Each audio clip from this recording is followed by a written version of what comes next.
예, 정가 소식 짚어보겠습니다. 청와대가 오늘 박근혜 정부 청와대가 세월호 사고 당시 상황 보고 일지를 사후에 조작한 정황이 담긴 파일을 발견했다고 밝혔습니다. 최창렬 용인대 교육대학원장, 배정호 세안대 교수 두 분 모시고 자세한 얘기 나눠보겠습니다. 안녕하십니까? 안녕하세요. 안녕하세요. 자, 오늘 임종석 비서실장이 직접 나와서 브리핑을 한 내용인데요. 두 가지 아니겠습니까? 우선은 이게 문건을 이제 위기관리센터에서 문건을 발견했는데 그 문건 파일을 확인을 해보니까 세월호 당일에 그 최초 그 보고 시간을 사후에 원래 이제 뭐 9시 반에 이제 보고를 했던 거를 이렇게 10시로 사후에 조작한 정황이 드러났다 이런 내용인 것 같은데요. 자세한 내용을 좀 전해 주실까요? 네, 말씀하신 대로 두 가지 아닙니까? 예. 하나는 당시 세월호 당시의 상황 보고 일지를 조작했다는 것, 또 그리고 국가 기본 위기관리 지침을 또 변경시켰다는 것 두 가지인데요. 예. 먼저 이제 당시 세월호 상황 보고 일지 관련해서 앵커께서 말씀하신 대로 최초에 박근혜 전 대통령이 보고한 시간은 9시 반이었다. 2014년 4월 16일 날. 그런데 나중에 6개월 뒤에 이걸 조작을 한 게 지금 드러났다는 것을 임종석 대통령 비서실장이 밝힌 것입니다. 10시로. 예. 그러니까 30분 늦춘 거죠. 그럼 중요한 것은 당시에 사고는 이제 8시 58분에 발생을 했지 않습니까? 그러면 9시 반에 보고를 했다면은 즉각적으로 조치됐어야 되는데 지금 청와대 자료에 따르면 10시에 보고를 받아가지고 10시 15분에 지시를 했다 이렇게 돼 있거든요. 그 얘기는 뭐냐면은 보고는 늦었는데 본인은 더 즉각적으로 조치를 지시했다는 거 되는데 이걸 때는 정반대가 되는 거죠. 보고는 빨랐는데 본인이 사고 처리 지시를 늦게 한 게 이제 들통이 난 거죠. 근데 문제는 이러한 조작된 거짓 자료를 당시에 청와대 홈페이지에도 실었다는 겁니다. 예. 그럼 이제 홈페이지에 실었다는 것은 그걸 통해서 국민들을 속였다는 것이고 또 한 가지는 탄핵 심판 과정에서 예, 헌법재판소에서 당시에 행적 자료를 제출해라 이렇게 강력히 계속 요구를 해서 그때도 10시라고 거짓으로 제출했기 때문에 당시에 헌법재판관들도 속인 것이 됩니다. 예. 실제로는 이제 9시 반에 대통령에게 이제 보고를 했는데 그 보고한 내용도 이제 기록에 있었던 건데 그거를 뭐 6개월 지나서 뭐 시간을 이렇게 좀 고쳤다는 거 아닙니까? 이거 어떻게 이해를 해야 되는 그 겁니까? 10시에 이제 보고를 받고 10시 15분에 지시를 했다라고 청와대 홈페이지에 그 당시 얘기를 했고 발표를 했어요, 국민들에게는. 예. 근데 이제 그 당시를 돌려서 보니까 이번에 보니까 원래 보고 시간이 9시 반이었다고 나와 있던 겁니다. 근데 그것을 이제 그 당시 10시에 보고를 하고 10시 15분에 지시했다는 것을 맞추기 위해서 지금 6개월이 지난 7월 달에 이것을 10시로 바꾼 9시 반에 원래 돼 있던 걸 10시로 바꾼 거예요. 그러니까 이거는 사실은 대통령 기록물 관리법 위반도 되는 것이고 또 어떤 면에서 볼 때는 공문서 변조죄도 되는 거거든요. 그러니까 지금 말씀처럼 지금 우리 배종호 교수가 설명한 것처럼 이거야말로 도저히 상상이 어려운 겁니다. 지금 엄청난 이제 그 인명피해가 있고 참사인데 그걸 그 와중에 그걸 조작했다는 거예요, 6개월 후에. 그리고 그 당시에 이제 그 참사가 4월 16일 날이었고 이 조작은 7월 달에 이루어진 거란 말이죠. 근데 그때 보면요. 김기춘 당시 비서실장이 국회에서 이 부분을 또 얘기하는 게 있어요. 국가 위기관리 지침을 얘기하는 게 있습니다. 그래서 국가안보실이 재난을 담당하는 것이고 안보를 담당하는 것이고 그리고 안전행정부는 재난을 담당하는 이런 얘기를 했거든요. 그렇지 않았던 겁니다. 그러니까 이 시간 조작은 물론이고 위기관리 지침조차도 나중에 바꿨어요. 아까 보도에도 나오던데 빨간 줄을 그어가지고 거기에 원본 위에다 빨간 줄 그어서 이걸 고쳤단 말이죠.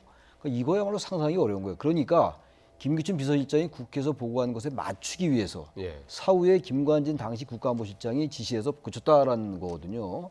근데 이건 사실은 엄청난 법 위반입니다. 왜 그러냐면 이 법제처장이 이것을 심사해서 법제처장이 이 심사했다는 것을 필증을 받아가지고 그걸 대통령이 재가를 받게 돼 있어요. 근데 그러한 모든 적법한 절차가 전부 생략된 불법 중에 불법이에요. 그러니까 이거는 임종석 비서실장이 얘기했다시피 정말 가장 참담한 국정농단이다라는 생각이 진짜 듭니다.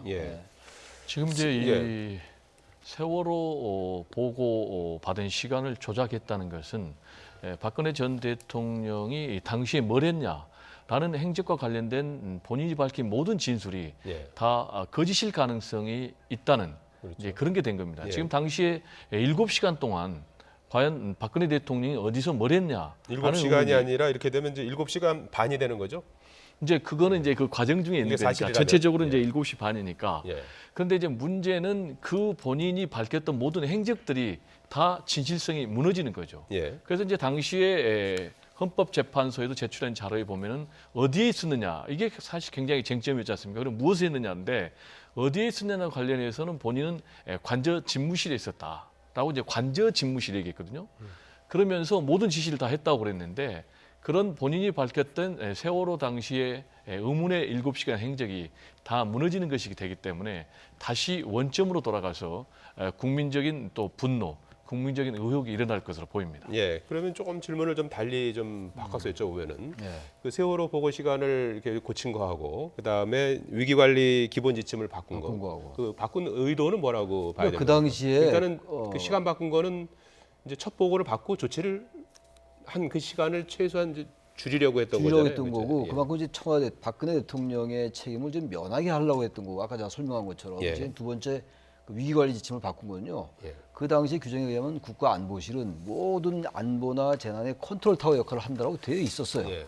그러니까 이런 부분들에 대한 청와대의 그 책임을 면피하기 위해서 왜냐하면 국가안보실은 청와대 소속되어 있는 기관이니까 그 위기관리 지침을 바꿔서 모든 재난의 컨트롤 타워는 안전행정부다라고 바꾼 거예요. 청와대가 아니다. 네, 청와대가 아니다. 그러니까 국가안보실은 안보에 대한 것을 책임지고 예. 재난에 대하고 안전에 대한 것은 이건 안전행정부다라고 얘기를 한 거란 말이에요. 예. 그러니까 이 부분도 어쨌든 박근혜 대통령의 책임을 면하게 하기 위한 것이고 청와대가 이 책임을 회피하기 위한 거란 말이죠. 예. 이러한 것들이 완전히 조작으로 됐다라는 것을 오늘 발표한 거거든요. 예.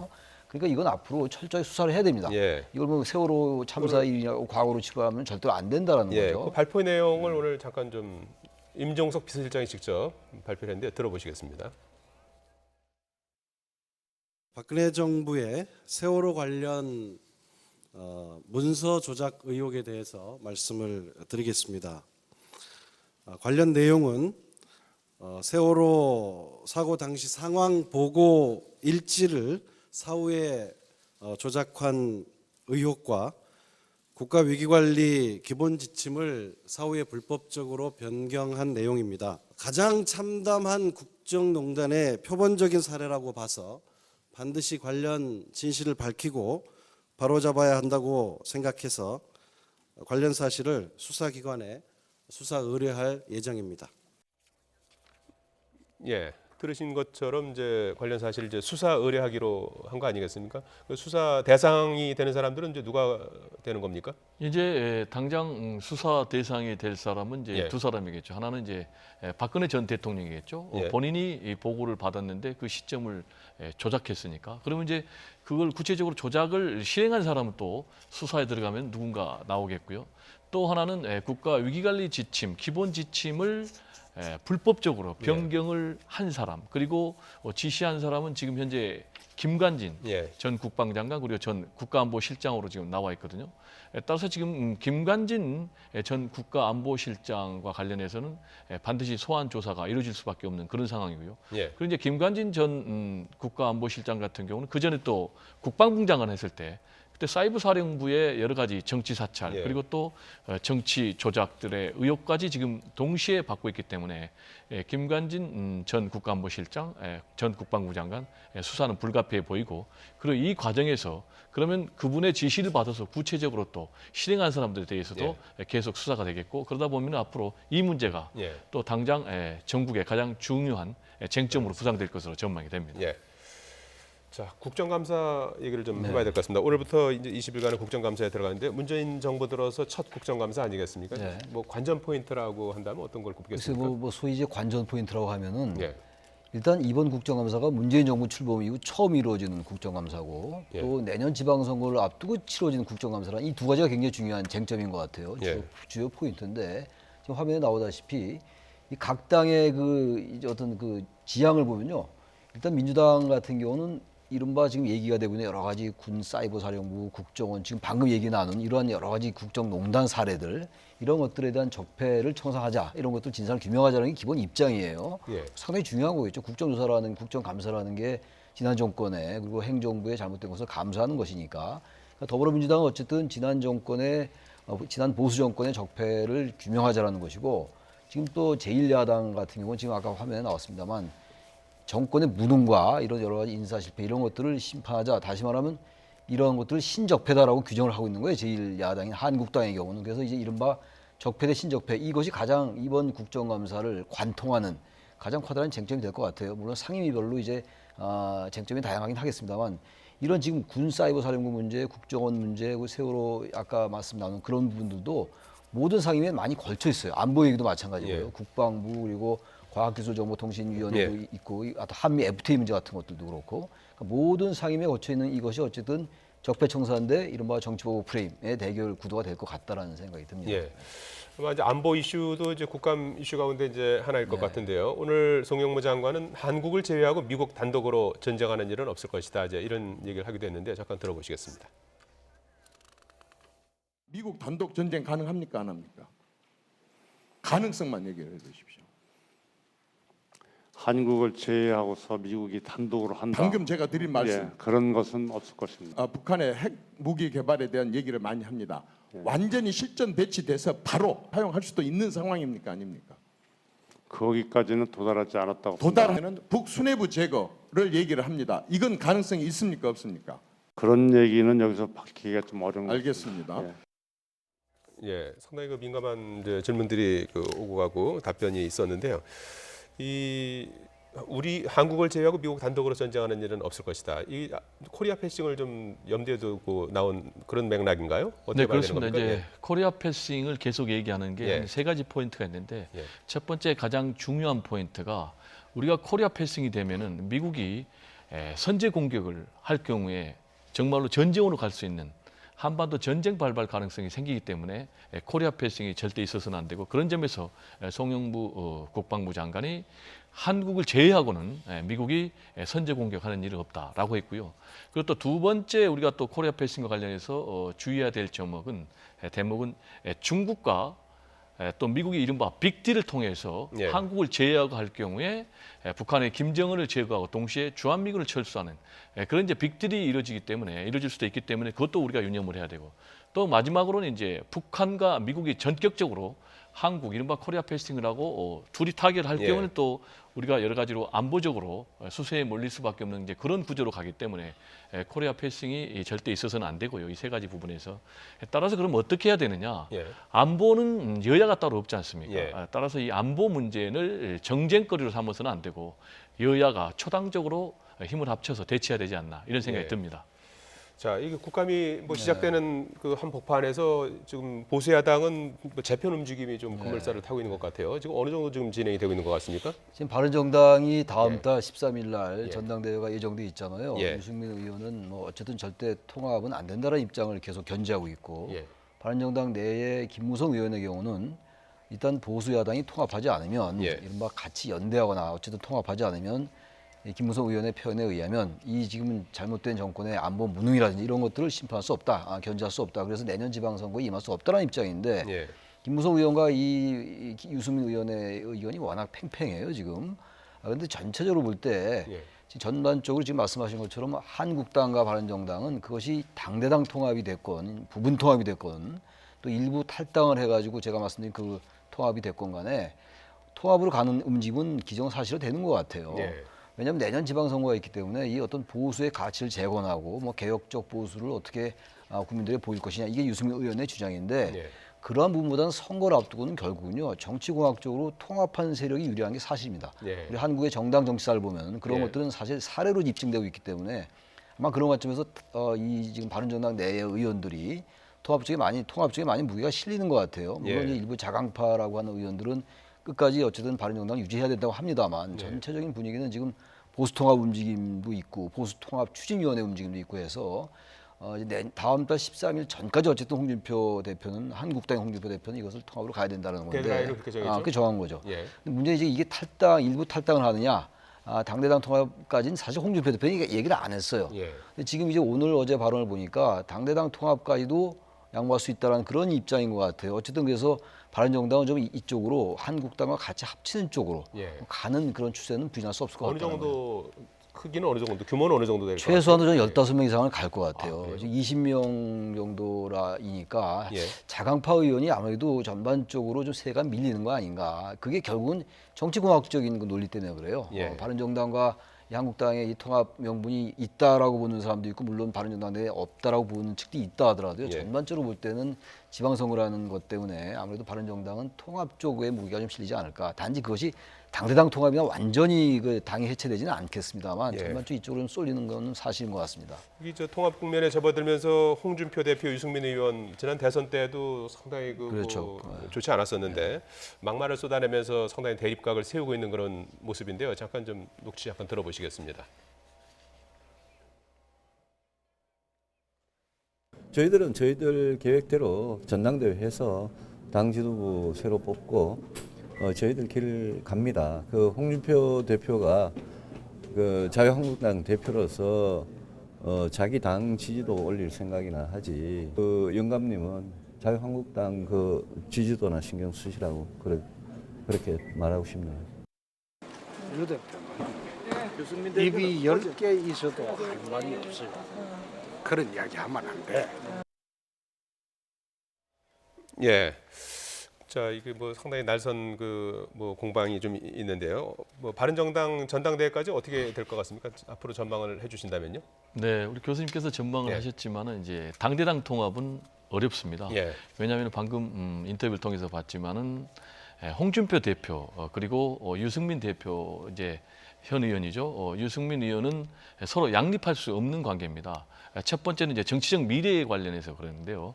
지금 홍준표 대표는 차기 대권 도전을 염두에 두고 있거든요. 예. 보수 통합을 해서 자기가 중심돼서 도전하겠다 이런 입장이고.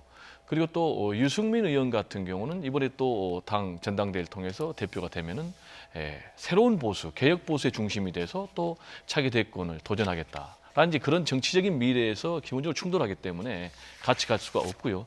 또 두 번째로는 이제 개인적인 정치적 악연들이 있지 않습니까? 예. 따라서 같이 갈 수 없기 때문에 당대당 통합은 되지 않고 지금 추진하고 있는 이제 보수 통합 추진위원회라는 이제 플랫폼을 통해서 제가 볼 때 지금 그림이 자유한국당에서 3명 그리고 또 바른정당에서 3명 그리고 또 이재호 의원이 주도하고 있는 늘푸른 한국당 예. 1명 그리고 또 보수 시민단체 1명 등등 해서 거기에 박관용 또 김용호 예. 그리고 또 정의화 정의화, 예, 전 예. 국회의장들을 거기에 회장으로 해서 예. 추진하겠다. 그런데 제가 볼 때는 그 그림이 굉장히 현실성이 있는 것 같고요. 예. 그럼 이제 시점이 언제가 되느냐면 이제 10월 16일 날 박근혜 전 대통령의 구속 연장 여부가 결정이 되거든요. 그럼 예. 이제 그 결정을 보고 지금 자유한국당 윤리위에서 탈당의 수위를 결정한다는 게 아니라 징계의 수위를. 그래서 거기서 어떤 징계 결정이 이제 내려지면 예. 제가 볼 때는 이제 바로, 혁신위에서 자진 예. 탈당 권유가 그대로 수용이 될 것 물살을 같은데, 타겠군요. 네, 그럼 이제 그걸 계기로 해서 예. 제가 볼 때는 보수통합 추진위원회가 구성이 되고 일부 탈당하는 그게 뭐 10명 이상이 되겠죠. 10명에서 제가 볼 때 대략 한 15명 그 정도의 세력이 이탈해서 예. 보수가 또 하나의 통합의 움직임으로 가지 않을까 이렇게 예. 전망이 됩니다. 근데 이제 한국당 내부를 보면요. 예. 이제 당론으로 박근혜 전 대통령의 불구속 재판을 당론으로 결정을 했어요. 예. 사실 이런 부분은 당론으로 결정할 문제는 아닌 거죠. 이건 재판부가 결정하는 문제이기 때문에 당론이라는 것은 당론으로 결정해가지고 표결에 붙일 때 하는 건데 예. 그래서 그런 부적절함이 좀 있는 것 같고 박근혜 전 대통령이 출당을 결정을 했었잖아요. 근데 어쨌든 1심의 결과를 보고한다고 얘기했으니까 사실 지금은 별 크게 의미가 있는 얘기는 아니거든요. 예. 근데 또 한편으로는 불구속 재판을 당론으로 결정하고 예. 출당을 결정 이런 것들이 유승민 의원이 볼 때는 명분이 안 된다고 보고 있는 거라고 봐야죠. 예. 자, 시간이 뭐 거의 다 됐는데 끝으로 한 가지만 좀 여쭤봐야 될 것 같은데 문재인 대통령이 다음 달에 저 정상회교를 이제 하는데요. 다음 달 초에는 트럼프 대통령하고 서울에서 정상회담하고 또 8일부터 15일까지는 첫 동남아 순방에 나서지 않습니까? 상당히 그 중차대한 시점에 중요한 회담이 될 것 같아요. 어떤 의미가 있다고 굉장히 보십니까? 중요하죠. 예. 지금 기본적으로 동남아 순방의 경우는 어떤 의미가 있냐면은 문재인 대통령이 이제 외교를 좀 다원화하겠다. 그래서 한중일로 이렇게 4강 중심의 외교보다는 이제 굉장히 우리 외교를 좀 다원화해서 국가의 미래를 열어나가겠다 이제 그런 입장이고 예. 또 그리고 이렇게 동남아 순방의 이전에 지금 트럼프 대통령도 한국을 방문하거든요. 그래서 예. 한국 방문하고 일본 방문하고 또 중국 방문하는데 여기서 이제 세 번째로 문재인 대통령하고 또 트럼프 미국 대통령이 양자 회담을 하는데 예. 여기서 제일 중요한 핵심 의제가 두 가지 아닙니까? 예.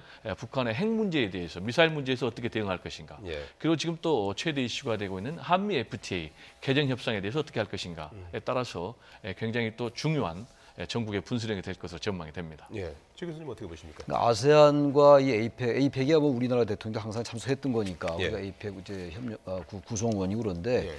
일단 의미는 우리가 주변 4강 외교에 많이 이제 치우쳐 있는 게 사실이거든요. 예. 또 특히 우리 안보에 관련돼서 뭐 그럴 수밖에 없는 것이고 그래서 어쨌든 안보의 저변을 자꾸 넓힌다는 의미가 있는 것 같아요. 우리가 아시아 국가하면서도 의외로 동남아 아세안과는 좀 소원한 면이 좀 있거든요. 예. 그래서 어쨌든 동남아시아 국가와 이 경제적인 여러 가지 문연이 얽혀 있기 때문에 예. 좀 외교를 다원한다. 4강 외교에만 너무 매몰되지 않고 예. 아시아 쪽으로 우리의 어떤 그 지평을 넓힌다는 데 큰 의미가 있다고 생각을 합니다. 예.